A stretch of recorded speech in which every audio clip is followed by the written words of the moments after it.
이제 이스라엘 백성이 애굽과는 완전히 단절되고 새로운 인생이 새로운 삶이 이스라엘 백성 앞에 놓입니다. 그 가운데 이스라엘 백성이 아, 크게 두 가지 사건을 그 시내산에서 하나님의 율법을 받기 전에 두 가지 사건을 만납니다. 그 하나는 아말렉과의 전쟁을 한 것이고 그 하나는 또 오늘 본문에 나온 이드로를 만난 사건을 성경이 기록하고 있습니다.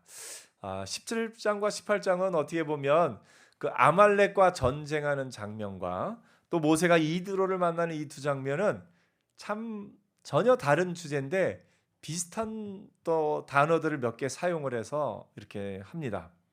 가장 먼저 아말렉이 오고 이드로가 옵니다. 아말렉은 와서 공격을 하고 전쟁을 벌이고 이드로는 와서 사랑의 인사를 나눕니다. 또 이 두 사람을 위해서 결론적으로 모세가 사람들을 택합니다. 아말렉과 왔을 때는 아말렉과 싸울 사람들을 택했고 이드로가 왔을 때는 이드로의 말을 따라 순리대로 다스릴 지도자들을 택합니다. 또 17장에서는 아말렉과의 전쟁 가운데 돌 위에 앉아 있는 모세의 모습이 나오고 18장에서는 이스라엘 백성을 재판하러 그 자리에 앉아 있는 또 모세의 모습이 나옵니다. 17장에서는 아말렉과의 전쟁이 길어지니까 모세가 피곤하여 약하여진 모습이 나오고 18장에서는 또 모세가 그대로 하다가는 그가 기력이 쇠하여 그 일을 못하리라 하는 내용이 나옵니다. 어떻게 보면 같은 듯 좀 같은 구조를 가진 듯 전혀 다른 두 개의 내용인데요. 이스라엘 백성에게 이 두 가지 사건은 어떤 의미가 있냐면 이스라엘 백성이 애굽을 떠나왔다고 해서 모든 문제가 해결되는 건 아니에요. 이스라엘 백성이 애굽을 떠나와서 이제 구원의 길로 탁 들어서면 모든 게 그냥 어떻게 보면 공항에 있는 그 도로 아스팔 그 뭐라고 하죠? 이 컨베어 사람이 딱 타면 자동으로 가는 그 뭐라고 불러야 되나요? 하여간 그것처럼 내가 그 위에 서 있으면 자동으로 쭉 가는 그런 게 아닙니다. 이스라엘 백성이 애굽을 떠나와서 가나안에 들어가기까지는 이스라엘 백성이 계속해서 선택해야 되고 결정해야 되고 또 해결해 나가야 되고 풀어나가야 될 일들이 계속해서 있었습니다. 그 과정 가운데 하나님을 신뢰하는 것을 배워나가고 하나님을 온전히 의지하는 것을 하나하나 배워나가는 것이 이 광야 생활입니다. 어떻게 보면 우리의 신앙생활이 참 이와 닮아 있습니다. 우리가 애굽을 떠난 것이 우리가 예수를 믿기 시작한 것이다 생각을 하고요. 어떻게 보면 홍해를 건넌 이스라엘 백성의 모습은 무엇과 닮아 있습니까? 세례를 받는 우리의 모습과 닮아 있습니다. 그래서 이제 저 세상을 떠나서 믿음의 길로 들어서고 또 세례를 받고 하면 앞에 모든 길이 형통할 것 같지요? 어떻습니까? 예, 여전히 아말렉도 있고 또 여전히 고난과 또 그런 모든 가운데 있는 것을 우리가 보게 됩니다. 가나안 땅에 이르기까지 이스라엘 백성은 그 모든 과정을 통과해야 했고 그 모든 과정 가운데 하나님을 전적으로 의지하는 것을 배워가야 했습니다. 그 가운데 앞부분에 아말렉과 이도르를 통해서 하나님이 보여주시는 것은 이스라엘 백성이 그 길을 가는 가운데는 아말렉처럼 이스라엘을 괴롭히고 이스라엘을 전쟁을 또 벌이는 사람들이 있다라는 것. 이스라엘을 괴롭게 하고 이스라엘을 미워하는 족속이 틀림없이 있을 것이다 하는 것을 보여줍니다. 또 한편으로 이드로의 얘기는 이스라엘에 임하신 하나님의 역사를 보고 하나님을 온전히 받아들이게 된 이드로, 이 미디안 족속이죠. 미디안 족속 가운데 이드로와 그 가족들이 들어가 있는 것을 봅니다. 하나님께서는 이방 민족을 그 하나님의 백성으로 편입시키시는 일이 나중에 예수님 이후에 된 일이 아니라 하나님께서 이때부터 하나님의 계획 안에 이방인들까지 포함시킬 계획이 들어가 있었다라는 겁니다. 하나님이 이스라엘 백성을 특별히 선택하신 것은 그들을 통해서 하나님의 구원 역사를 온 인류 가운데 보여주기 위한 모형적인 또 하나님의 백성의 그런 의미가 있지만 또한 그를 통해서 하나님을 알게 되고 예수 그리스도를 알게 된 모든 이들 이방인들까지도 하나로 하나님의 백성을 삼으시고자 하는 하나님의 계획이 그 가운데 들어가 있음을 우리가 보게 됩니다. 이 모세의 아내 십보라와 그 아들 둘은 언제 그 아버지에게로 돌아갔느냐, 뭐 여러 가지 의견들이 있지만 아마도 모세가 이제 하나님의 명령을 받고 바로 왕 앞에 가서 서게 될 때에 이스라엘이 그 모세가 광야에서 하나님의 명령을 받고 애굽으로 갈 때까지는 아내와 두 아들들을 함께 데리고 갑니다. 그런데 그곳에서 이제 바로 왕 앞에 서서 말하게 될 그때에 아마 아내와 아들들을 좀 안전하게 할 목적이었는지 그 장인에게 보낸 것으로 생각을 합니다. 그 장인이 이제 하나님이 이스라엘 백성에게 하신 모든 일을 이제 이곳에 와서 듣게 됩니다. 모세의 장인이며 미디안 제사장인 이드로가라고 소개합니다. 미디안 족속은 사실 어느 족속이냐면 아브라함의 후손이에요. 아브라함의 후손 가운데 아브라함이 후처를 맞은 내용 혹시 아시나요? 예, 그두라라는 이름이 있습니다. 창세기 25장 1절에 보면 아브라함이 후처를 맞이하였으니 그의 이름은 그두라라. 그가 시므란과 욕산과 무단과 미디안과 이스박과 수아를 낳고 누구를 낳았다고요? 미디안을 낳았다 이야기합니다. 그러니까 아브라함의 후처 그두라의 소생이니까 어떻게 보면 이스라엘 백성과 좀 연관이 있기도 하죠. 창세기에 또 미디안이 언제 나오냐면 요셉의 형들이 요셉을 미워해서 요셉을 애굽에 팔아 넘기려고 할 때 누구에게 팔았는지 아십니까? 미디안 상인들에게 요셉을 팔아 넘깁니다. 그러니까 그 이야기 가운데 미디안 사람과 이스라엘 사람들 사이에는 서로 뭔가 좀 대화나 통하는 것이 좀 있었던 듯 합니다. 하지만 그 미디안 족속은 여전히 이스라엘 백성이 아니고 전혀 다른 이방 민족이다라고 볼 수도 있습니다.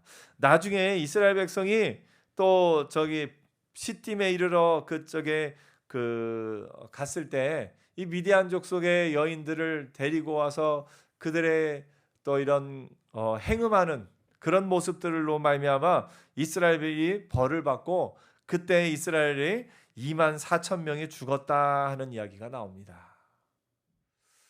그런 이야기들 가운데 미디안 족속 자체는 이스라엘의 또 아브라함의 후손이긴 하지만 그두라를 통해 낳은 후손이기는 하지만 이스라엘 백성과는 전혀 다른 오히려 이스라엘 백성으로 하여금 우상을 섬기게 함으로 말미암아 그들에게 여호와의 진노가 임하게 했던 그런 역사도 우리가 보게 됩니다. 그 미디안인 가운데 모세의 장인인 이 집안은 이 가문은 이스라엘 백성 안으로 편입해 들어오는 과정이 오늘 본문에 나옵니다. 모세의 장인 이드로가 모세가 돌려보냈던 그의 아내 십보라와 그의 두 아들을 데리고 왔으니 하나의 이름은 게르솜이라 또 하나의 이름은 엘리에셀입니다. 일부러 그 게르솜과 엘리에셀의 이름을 또 이렇게 알려주는 것은 그 게르솜과 엘리에셀의 이름을 통하여 이스라엘의 상황을 보여줍니다. 사실은 모세가 그 광야에 가서 살면서 게르솜 그 아들을 낳아서 내가 이방에서 나그네가 되었다 고백했고 또 둘째 아들 엘리에셀을 낳아서는 하나님이 나를 도우셨다 이렇게 고백합니다. 근데 이것이 이스라엘 백성 전체의 모습과 참 닮아 있습니다. 이스라엘 백성이 애굽 땅에서 나그네가 되었습니다. 그런데 이스라엘 백성이 그 애굽 땅에서 여호와의 도우심을 받아서 애굽에서 나오게 됩니다. 모세의 두 아들의 이름은 이스라엘 백성의 지금 구원 얻은 역사하고도 이어져 있지요. 게르솜과 엘리에셀이 그 이스라엘의 그런 모습을 보여줍니다. 모세의 장인 이드로가 모세의 아들들과 그 아내와 더불어 광야에서 돌아와 모세에게 이르니 모세가 그 장인이 왔을 때 그 장인에게 이야기합니다. 8절에 보니까 모세가 여호와께서 이스라엘을 위하여 바로와 애굽 사람에게 행하신 모든 일과 길에서 그들이 당한 모든 고난과 여호와께서 그들을 구원하신 일을 다 그 장인에게 말하매, 모세의 이 말을 통해서 그 장인이 뭐라고 고백을 하냐면 여호와를 찬송하리로다 하면서 이제 내가 알았도다 여호와는 모든 신보다 크심으로 이스라엘을 교만하게 행하는 그들을 이기셨도다 하고 여호와 하나님을 자신의 하나님으로 받아들이면서 이 이드로의 그 가문이 이스라엘 백성과 함께하게 되는 장면을 오늘 보게 됩니다. 거기서 이드로가 번제물과 희생제물을 하나님께 가져와서 함께 하나님 앞에 제사를 드리고 함께 떡을 먹는 장면도 거기에 나옵니다. 여러분, 이 이드로와 그 가문이 이스라엘 백성에 이렇게 편입되는 과정이 왜 중요하냐면 이것이 하나님 계획에 들어가 있지 않았다면 오늘 우리도 이 자리에서 예배할 수 없습니다. 여러분 스스로는 모세 쪽에 가깝다고 생각되세요? 이드로 쪽에 가깝다고 생각되세요? 우리는 사실은 모세 쪽이 아니라 이드로 쪽입니다.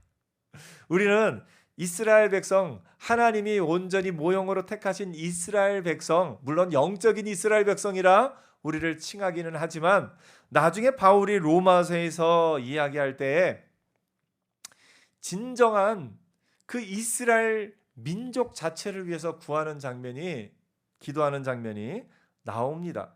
그 장면 가운데 이 바울이 굉장히 또 내가 그 은혜 가운데 끊어질지라도 나는 이 이스라엘 백성이 하나님 앞으로 돌아오기를 바란다 하는 그런 내용을 또 바울이 기록하기도 합니다. 그러니까 하나님이 택하신 그 민족적인 이스라엘은 굉장히 중요합니다. 그렇기 때문에 우리는 근본적으로 이스라엘 백성은 아닙니다. 혈통적으로는. 그래서 그 바울의 비유에는 참감람나무가 있고 돌감람나무가 있는데 돌감람나무가 참감람나무에 접붙임을 받아서 이렇게 되었다라면서 이방인들에 대한 그런 이야기를 바울이 설명하는 것을 보게 됩니다. 오늘 여러분, 하나님이 이드로와 그 가족을, 그 패밀리를 받아주시는 것이 하나님의 계획 안에 있었다는 것이 얼마나 감사한 일인지 모릅니다.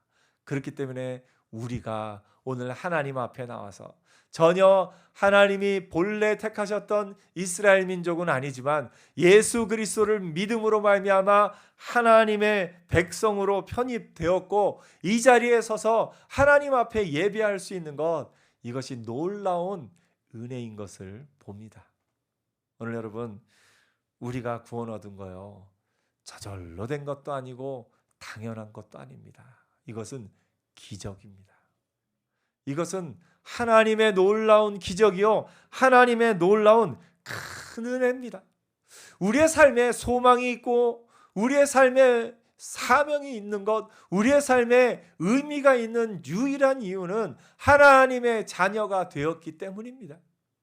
그런데 이것이 하나님의 큰 계획 안에서 하나님이 이때로부터 이방인들까지도 이스라엘 백성이 되게 할 수 있는 길을 열어주셨기 때문에 오늘 그 가운데 우리가 하나님의 백성이 되었습니다. 또한 하나님이 열어주신 그것은 예수 그리스도의 보혈의 공로로 말미암아 그게 온전히 이루어진 것을 봅니다. 에베소서 2장 14절에 18절에 보니까 그는 우리의 화평이신지라 둘로 하나를 만드사 원수된 것 곧 중간에 막힌 담을 자기 육체로 허시고 법조문으로 된 계명의 율법을 폐하셨으니 이는 이들로 자기 안에서 한 새 사람을 지어 화평하게 하시고, 이렇게 이야기하십니다. 로마서 11장에 보니까 바울이 이렇게 이야기합니다. 그러므로 내가 말하노니 그들이 넘어지기까지 실족하였느냐? 그럴 수 없느니라. 그들이 넘어짐으로 구원이 이방인에게 이르러 이스라엘로 시기나게 함이니라. 무슨 말입니까? 이스라엘 백성이 넘어짐으로 말미암아 그 구원을 하나님이 이방인에게 허락하신 것이 또 이렇게 되었다 하지만 그들의 넘어짐이 세상의 풍성함이 되며 그들의 실패가 이방인의 풍성함이 되거든 하물며 그들의 충만함이리요. 민족적인 차원의 이스라엘이 하나님 앞에 온전하게 돌아올 때 얼마나 더 큰 놀라운 일이 일어날 것인지에 대해서 바울도 이야기하고 있는 것을 봅니다. 오늘 여러분, 우리가 구원 얻은 것 하나님의 큰 은혜 안에, 계획 안에, 그리고 예수 그리스도의 보혈의 공로로 말미암아 우리가 하나님의 백성이 된 것, 이것이 얼마나 큰 기적이, 얼마나 큰 은혜인지를 늘 기억하며 감사하며 나가는 저와 여러분 되기를 축복합니다. 이 이드로가 하나님을 온전히 인정하기까지 한 가지 있습니다. 그건 뭐냐면 모세를 통해서 하나님이 하신 일을 들은 겁니다. 하나님이 하신 일을 그가 들었기 때문에 그 하나님을 찬양하게 되었고 하나님의 또 위대하심을 그도 같이 노래하게 되었습니다. 우리가 알듯이 믿음은 뭐에서 나온다고요? 들음에서 나오고 들음은 하나님의 말씀으로 말미암느니라. 우리가 우리의 믿음은 하나님의 말씀을 들어야지 믿음이 생기는 거예요. 듣지 않고서는 믿음이 생기지 않습니다. 그래서 하나님의 말씀을 전하고 증거해야 될 의무가 우리 가운데 있지요. 모세가 그 이드로에게 한 이야기가 뭡니까? 여호와께서 이스라엘을 위하여 하신 일을 증거합니다. 우리가 증거해야 될 것은 여호와께서 나를 위하여 하신 일을 증거하는 겁니다. 근데 이게 우리는 인간인지라 이 강조점을 조금 다르게 두면 이게 좀 달라질 수 있어요. 여러분 잘 들어보세요.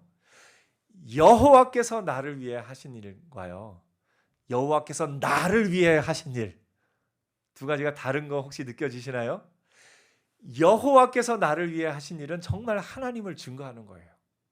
그런데 여호와께서 나를 위해 하신 일은 하나님을 이야기하는 것 같으면서 살짝 나를 드러내는 게 있어요. 그래서 여러분 우리는 이거 증거할 때 늘 조심해야 돼요. 하나님이 하신 일을 증거한다 하면서 내가 잘한 것, 내가 뛰어난 것, 내가 했던 것을 드러내는 거, 이거 하나님 기뻐하지 않으셔요. 우리가 복음을 전하고 예수 그리스도의 이름을 전할 때 가끔 그런 실수를 합니다. 우리가 어떤 때로는 선한 의도에서 있지만 나의 선한 행실을 보고 사람들이 하나님께 왔으면 좋겠다, 이런 마음의 소원을 품습니다. 좋은 소원입니다. 거룩한 소원입니다. 그러나 그것이 나의 자랑이 되거나 내가 이렇게 살았기 때문에, 내가 이렇게 했기 때문에 그들이 하나님을 믿게 된다는 그런 착각은 안 하기를 축복합니다. 내가 그 사람들이 나의 선한 행실을 보고 하나님 앞에 나온다 할지라도 그것은 그들의 마음에 감동을 주고 움직이신 하나님의 역사하심이지 나의 행실이 주인공이 되는 것은 아니라는 겁니다. 그래서 하나님이 나를 통해 하신 일을 증거해야지 하나님이 나를 통해서 하신 일을 증거하는 거, 여러분 그 미묘한 차이를 늘 분별하면서 나를 드러내는 것이 아니라 하나님을 온전히 드러내고 하나님을 온전히 증거하는 은혜가 있기를 축복합니다. 우리는 사람인지라 나도 모르게 내가 했던 일을 좀 드러내기 쉽습니다. 이거 내가 한 거야. 이거 내가 이렇게 했으니까 이렇게 된 거야 하면서 내가 한 일, 나 없으면 안 돼.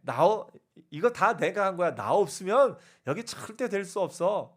그렇게 우리는 생각할 수 있습니다. 그렇지 않습니다. 혹 나를 통해 하나님이 써주시는 게 감사할 뿐이지 내가 없으면 누가 하십니까? 하나님이 하셔요. 하나님이 나를 통해서 하건 그 사람을 통해서 하건 누구를 통해서 하건 하나님은 하나님의 역사를 이루실 겁니다. 우리가 할 일은 하나님이 나를 통해서 하신 것이 감사할 뿐이죠. 그래서 여러분이 어딜 가서나 예수 그리스도를 증거하고 복음을 증거할 때 하나님이 나를 통해서 하신 일을 증거해야지 하나님이 나를 통해서 하신 일을 증거하는 일은 없기를 바랍니다. 제가 처음에 전도사 사역을 시작할 때 아버지가 저에게 해주신 말씀이 있습니다. 사람들이 달이 밝다고 한다. 근데 왜 달이 밝다라고 얘기하는 줄 아느냐? 왜 해보고는 밝다고 이야기하지 않는 줄 아느냐? 그 얘기를 하면서 얘기를 해주셨어요.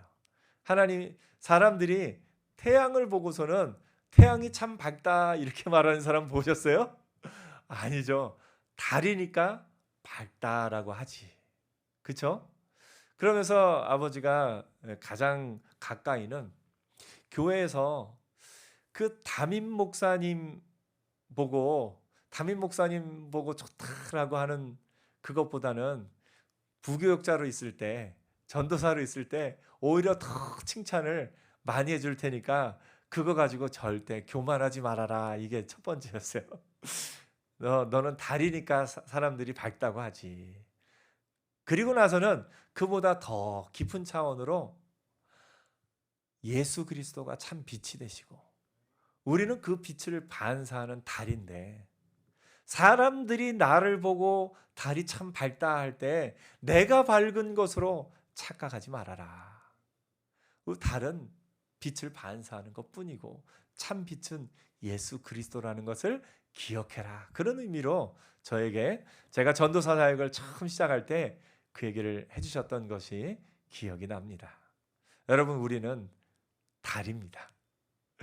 사람들이 우리를 향하여서 아니 어떻게 그렇게 참 귀한 분이십니다 하면서 우리를 칭찬하고 존귀히 여길 때 그것이 나를 향한 것이 아니라 내가 비추는 빛, 참 빛, 예수 그리스도의 빛, 그것을 늘 기억하는 은혜가 있기를 축복합니다.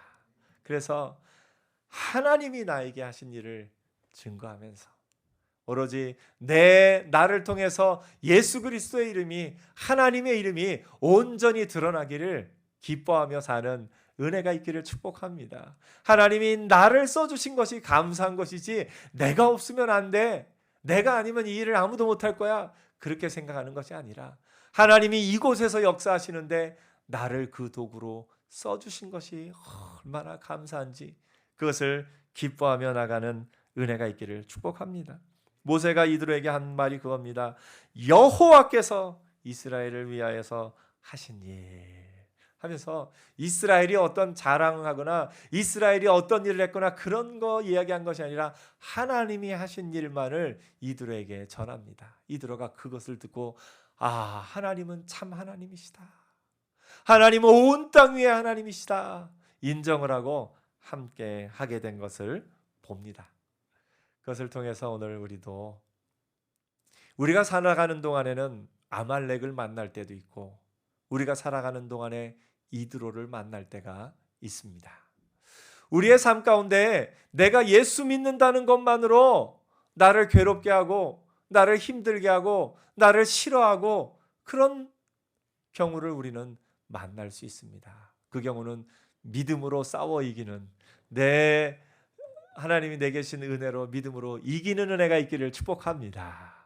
또한 이드로와 같은 사람을 하나님 보내주셨을 때는 하나님이 하신 일을 증거하면서 그 이드로를 통해서 또 그 이드로가 한 백성이 됨을 통해서 우리가 그 기쁨을 누리게 됨을 오늘 이 본문을 통해서 살펴볼 수 있습니다. 이스라엘 백성의 이 가나안까지 가는 이 여정은 우리 삶의 여정과 구원 예수를 믿은 후에 우리의 삶의 여정과 참 많이 닮아 있습니다. 때로는 물 없다고 불평하는 이스라엘 백성처럼 하나님 앞에서 하나님 나 왜 이거 안 주십니까? 하나님 내가 이렇게 기도하는데 왜 이거 안 주십니까? 불평하기도 하고요. 또 그러다가 또 군밤 한 대 맞기도 하고 그러다가 또 하나님 앞에 나서 하나님 감사합니다 하고 기쁨의 노래, 찬양의 노래를 부르기도 하고 그런 우리의 삶의 모습을 봅니다. 이스라엘 백성의 이런 모습을 통해서 배우며 은혜 안에서 하나님을 늘 증거하며 나가는 저와 여러분 되기를 축복합니다. 또 하나 오늘 본문 가운데 이 이드로를 통해서 배우는 게 있습니다. 이드로는 큰 문제를 작게 만드는 지혜가 있었네요. 하나님이 이드로를 통해서 그거를 모세에게 또 알게 해주시네요. 모세도 그 이드로의 말이 옳다 여겨져서 그것이 지혜롭다 여겨졌을 때 모세도 그 말을 따르는 것을 봅니다.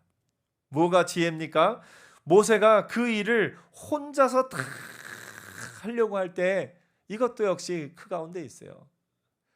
내가 아니면 안 돼 하는 마음이 모세 가운데 있었는지도 모르겠습니다. 혹은 이 일을 꾀부리지 않고 내가 열심으로 정직히 최선을 다해 하겠다 하는 마음이 또 모세에게 있었는지 모르겠습니다. 그의 순수한 열정으로 하나님을 향한 열심으로 그 일을 끝까지 감당하기도 하고 때로는 나 아니면 안 돼 혹시 그런 생각이 있었을지도 모릅니다. 근데 그때 이드로가 지혜를 알려줍니다. 내가 혼자 이것을 다 하는 것은 옳지 못하다. 그것은 너도 언젠간 기력이 약할 때가 있고 하나님이 너를 통해서 하신 것처럼 하나님이 또한 내가 세운 여호와를 두려워하는 그 사람들을 통해서도 이 일을 이루실 거다 하고 지혜를 줍니다. 그러니까 큰 문제를 또 이렇게 나누어질 때 작아지는 지혜가 있습니다. 내가 혼자 다 하는 것이 아니라 누가요? 하나님의 사람들이 함께 집니다. 어떻게 보면 모세는 불안했을 수 있어요. 아니 10부장, 50부장, 100부장, 1000부장을 세워놨는데 그들이 좀 잘못된 판단을 하고 잘못된 길을 가면 어떻게 합니까? 모세의 마음에 그런 불안함이 있을 수도 있습니다.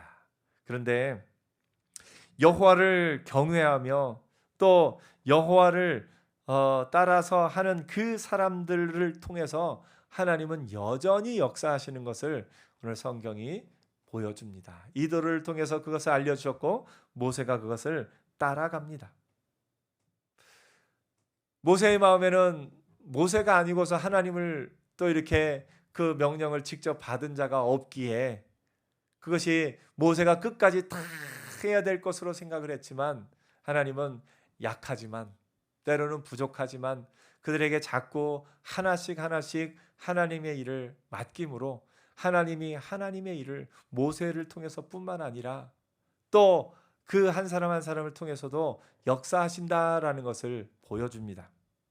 큰 일은 나누어지면 또 작게 만들어질 수 있습니다. 여러분이 혼자 짊어지고 가기에 어려운 짐이 있을 때 왜 이렇게 나는 힘들지 하는 게 아니라 때로는 이드로의 지혜를 듣고 이들의 지혜가 옳다 여기면 받아들이는 것도 삶의 지혜인 것, 하나님이 주신 지혜인 것을 봅니다. 모세를 통해서건 1000부장, 100부장, 또 10부장을 통해서건 하나님은 하나님의 역사를 이루어 가십니다. 우리의 삶 가운데 하나님이 이루실 일들을 기대하며 나가는 은혜가 있기를 축복합니다. 때로 부모님들도요, 자녀들에게 다 못 맡길 때가 있어요.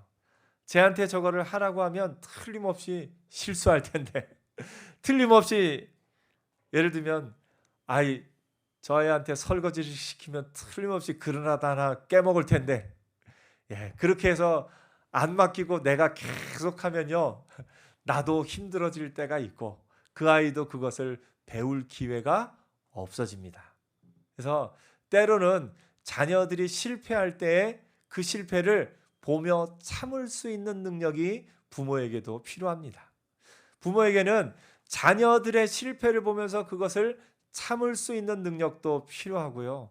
그들을 또 격려하고 때로는 지원해 주는 것도 필요합니다. 내가 이걸 저 아이한테 주면 저 아이는 틀림없이 이렇게 할 텐데 라고 미리 생각하지 마시고 때로 믿어줬다가 또 실패하면 또 한 번 믿어줬다가 또 실패하면 또 한 번 믿어주고 계속해서 믿어줄 때 믿어주는 만큼 사람이 크고 일들이 또 이루어져 가는 것을 봅니다. 오늘 여러분 하나님은 나를 통해서도 역사하시지만 또 나뿐만 아니라 나보다 더 연약한 사람을 통해서도 하나님이 일을 이루시는 것을 보고 때로는 일을 맡기고 일을 나누고 큰 일을 작게 만들고 하면서 그 일 가운데 하나님이 주시는 능력 범위 안에서 그 일들을 이뤄나가는 것도 지혜인 것을 봅니다. 이드로의 지혜를 듣고 배운 모세. 참 지혜로운 사람은 어떤 사람이냐? 모든 사람에게서 배우는 사람입니다. 내 고집대로, 내 생각대로, 내 주장대로 나가는 것이 아니라 그것이 옳다 여겨지면 그것을 따르는 사람이 모세인 것을 또 한번 보게 됩니다. 그래서 여러분 지혜로운 사람으로 살기를 축복합니다. 때로는 옆에 있는 사람을 통해서 하나님이 들려주시는 음성을 듣고 따르고, 또 저 사람을 통해서 들려주시는 하나님의 음성을 따르고 하면서 큰 일들은 더 작게 만들고 그 일들을 또 감당하면서 사는 지혜가 저와 여러분에게 있기를 축복합니다. 기도하겠습니다.